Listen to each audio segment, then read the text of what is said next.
On April 15th, 1912, anybody know what happened that day? The unsinkable RMS Titanic sank. The ship went down in the frigid waters of the North Atlantic after hitting an iceberg, taking 1,517 people to their deaths and shocking the world. 112 years later, there remain annual memorial services in Belfast, where the ship was built, Southampton, from whence it departed, and Halifax, where many of the victims are buried. Museums and exhibits abound, with educational programs and artifacts on display, and documentaries and media cover the anniversary each year. Enthusiasts meet online to share stories and research, while schools and other institutions organize special classes and projects to teach students about the Titanic. So why the morbid fascination? Well, the scale of the disaster certainly had something to do with it. And then there's the star-crossed romantic image of the fateful voyage as a clash of class and culture, as portrayed by DiCaprio and Winslet in the wildly popular 1997 movie version of the disaster, kind of a Romeo and Juliet on the North Atlantic.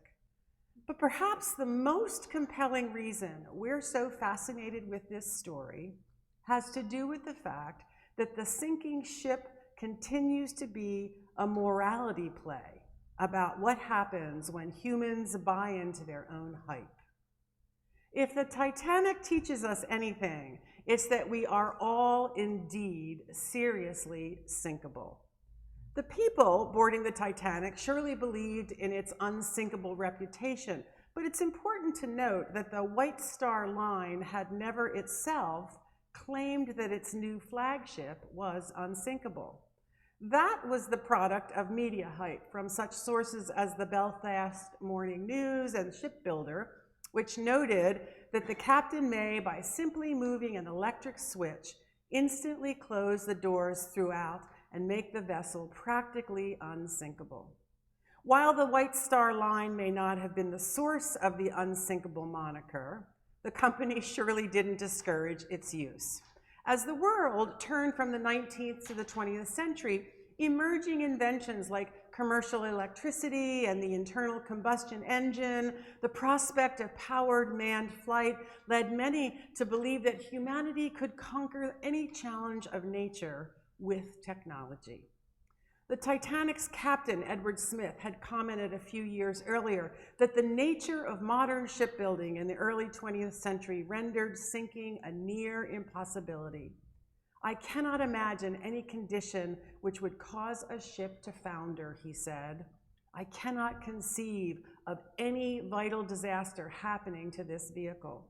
Modern shipbuilding has gone beyond that. Of course, Captain Smith was last seen on the bridge of the Titanic, having just given the order to abandon ship. We'll never know, but in his last few moments before going down with the ship, we wonder if he remembered those prideful and fateful words. Indeed, the whole Titanic story is one full of arrogance, based on the idea that such a large, imposing modern ship built by human beings could not possibly suffer a disaster at sea. While they may have never said it out loud, the Titanic's designers, agents, and leadership, and even its passengers, had clearly bought the hype. Yet mistakes were made.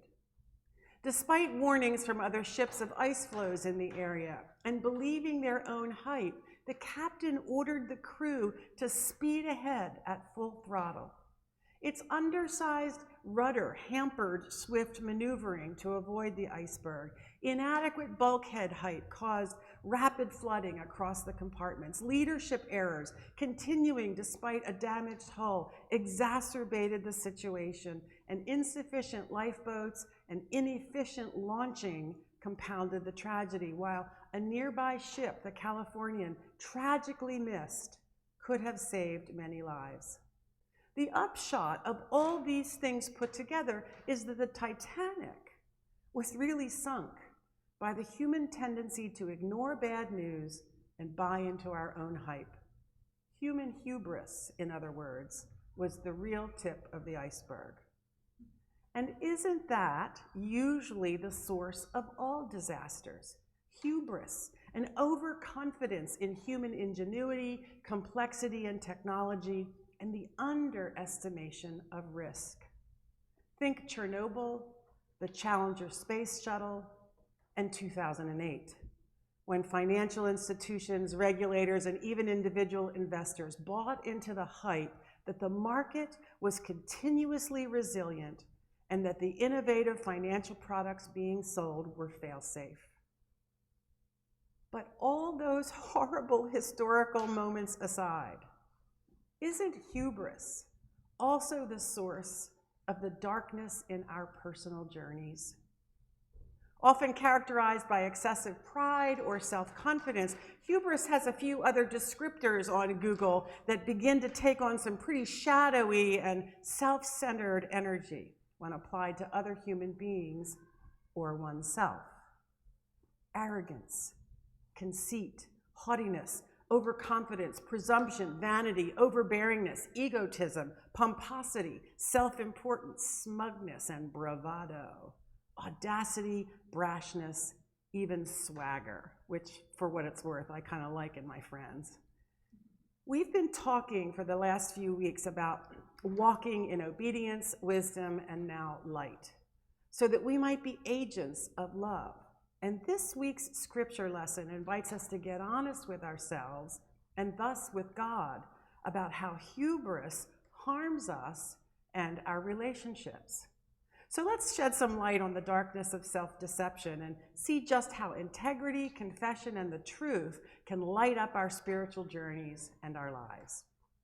After telling his readers about his apostolic credentials as an eyewitness to the life, death, and resurrection of Jesus, the word of life in the first verse of this text, of this chapter, John proceeds to summarize and expound upon the message that Christ himself brought, that God is light, and in God there is no darkness at all. Now, scholars debate whether the writer of 1 John and the writer of the Gospel of John were one and the same, but it's quite apparent that they're at least focused on the same themes, as lightness and darkness are themes in both the Gospel as well as this one. Here, Jesus' life is described, there in the Gospel, Jesus' life is described as the light of all people that shines in the darkness, and the darkness cannot overcome it. In both texts, darkness defines a life apart from God. In other words, a life of sin. John uses the word sin, a separation, while light represents God's glory and truth. In fact, the theological presumption here is that God is light and love and cannot be anything other than light and love, and of course the grace that emanates from that love. In 1 John, however, the writer defines darkness more specifically in terms of this self-deception. If we believe we're in fellowship with God, if we believe that we're loving God, connected to God, standing in the light of God, and yet we continue to sin, which simply means that we miss the mark when it comes to living the love ethic that Jesus taught, then we become separated from God. We've turned away from God. And in so doing, we create a disruption in the light, which forms a shadow. And thus, the reality is that if we're not in the light, we're in the dark. Indeed, doing so makes us liars, John says. So if we believe that we have no sin, the text says, if we have the hubris to lie to ourselves, to claim that we're unsinkable and perfect and without sin and always hit the mark when it comes to that love ethic, then we're engaged in the ultimate self-deception.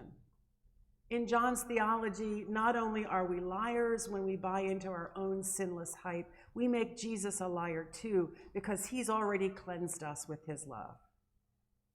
Confident in the flawless perfection of their ship, the crew of the Titanic pushed her full speed ahead into the cold darkness of the North Atlantic night, believing that there was no obstacle that she could not overcome on her own. And that was a fatal mistake. Below deck, there were major design flaws, an inadequate rudder, and no way to compensate for a wreck. If we're not paying attention to the major design flaws in our own lives, the biggest one being our ego-driven nature, then we too will have a tendency to charge ahead deeper into the darkness of life apart from God, all the while believing that we're doing quite well on our own, thank you very much. Eventually, however, we're headed for a crash, perhaps of epic proportion. So how do we avoid the self-deception that is so natural to us all and the inevitable wreckage of a life that's run on self-propulsion? First, rigorous honesty. John encourages his readers to take a good look below deck on a regular basis and get real about the problems and brokenness, the sin, the missing the mark that lives inside. In the 12-step process, it's referred to as a fearless moral inventory. It's the same thing. Honest introspection, self-assessment, which demands vulnerability and truth-telling, and acknowledgement of the impact of our choices on others. This is about seeing with a clear eye the hubris, the self-deception, the dark places that we harbor in our spirits, our denial. This is about coming clean with ourselves, about ourselves, so that we can walk in light. And by the way, you may need some help to see fully. A clinician, a spiritual director, a friend. I need help all the time to see clearly, because despite having a lot of practice at this, 37 years worth, going it alone can be very dangerous. So had the Titanic's company and crew been even just a little more honest about her flaws, they might have taken the next step to salvation. And that is, number 2, to slow down. They should have slowed down before the ship slammed into that iceberg. The Titanic had received several transmissions from other ships that there were ice floes in the vicinity, yet she continued to speed ahead at full throttle. If we're going to avoid the sinking effects of sin, it's important for us to slow down too and get real about what's wrong. One way to do that is to turn back to the light through prayer and meditation, to send God into the dark places, to light them up and lighten our load. Another, as already noted, is to get another set of eyes on what we think we see. And then we slow down further by bringing things out into the light through confession. The classic and perhaps more recognizable version of this text is this: if we confess our sin, God, who is faithful and just, will forgive our sin and cleanse us from all unrighteousness. Confession is the first step toward avoiding disaster because it causes us to identify all the leaks and the holes and the blockages in our lives. When we confess our humanness, when we confess our separation from God and each other, when we confess our sin, we're being honest with God about who we are, and then we throw ourselves on the mercy of God's grace. Confession clears up the darkness and allows us to turn back, return to right relationship with God, with the light, and with our fellow humans and the earth. John implies that it's better for us to confess our sin up front rather than waiting until the dark places in us have caused all kinds of collateral damage to ourselves and others as well. Better to name the problems before you leave port, in other words, and then to wait until you hit an iceberg-like crisis. Rather than continuing to steam ahead in the dark, John urges us to wait for the light so that we can navigate life safely. If we walk in light, as Jesus himself is in the light, we have fellowship with one another, and the blood of God's Son, that is the love of God, cleanses us from all sin. Confession, in other words, leads us to second chances. The 1,517 people who went down with the Titanic did not get a second chance to overcome the ship's fatal mistakes. But interestingly, all these years later, there are those who are proving that those waters can be navigated safely if you have the right things in place. In fact, on the 100th anniversary of the event, on April 8, 2012, the MS Balmoral, operated by the same parent company as the Titanic, launched from Southampton on a cruise that safely followed the Titanic's route, stopping at the very spot she went down at 2:20 a.m. on April 15th and holding memorial service for those who were lost. Confession gives us an opportunity to revisit our own epic crashes, to memorialize what we've lost as a result of our humanness, but then to continue to steam forward toward a new future made possible by the light, by Jesus the Christ, whose own death and resurrection ensures that we will land safely on the other side. We've been talking about walking in obedience, in wisdom, and now in light. The Greek word used here for walk conveys something like a walk, one's walk through life, a model, if you will, for living. Not this kind of walking, but this kind of walk, right? Certainly that's what our faith walk, the Jesus way, is all about. A model for living grounded in Jesus's love ethic. To walk with light is about being honest with oneself and doing the courageous, hard work of getting to humility and integrity. It's about slowing down to get real about ourselves, not only in retrospect, but in every day and in every choice, so that we can respond with love rather than react from ego. And 3, it's about bringing it all to light through confession, all of it, the lies, the leaks, the character defenses, the personal shortcomings that have been installed by your family and your life, the harms that you've done to yourself and others, all the shadow, all the darkness, bring it to the light so that you can get real about your humanness and your need for community, about spiritual practice and prayer. And in that, in partnership with the light, you will consistently give yourself second chances, always coming back to the light, because the spiritual life is a constant beginning and beginning again. And here's the good news, in case you missed this detail: God is the light and is ever sourced. To walk in the light is the furthest step we can take in being like God. It means wholly letting go of ourselves. It means being as vulnerable as we are close. It means total exposure to God and total freedom to God, for God to work in our lives as God sees fit. What a blessing it is to always be able to reconnect with the divine light by simply returning. In the Star Wars novel, Master and Apprentice by Claudia Gray, Ki Jong-jin says to a friend who's struggling with the concept of light, "It matters which side we choose, even if there will never be more light than darkness, even if there can be no more joy in the galaxy than there is pain. For every action we undertake, for every word we speak, for every life we touch, it matters. I don't turn toward the light because it means someday I'll win some kind of cosmic game.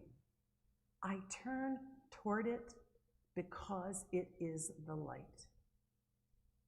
Beloved, I know from personal experience that when you're in a dark place, you tend to think you've been buried, but perhaps you've been planted.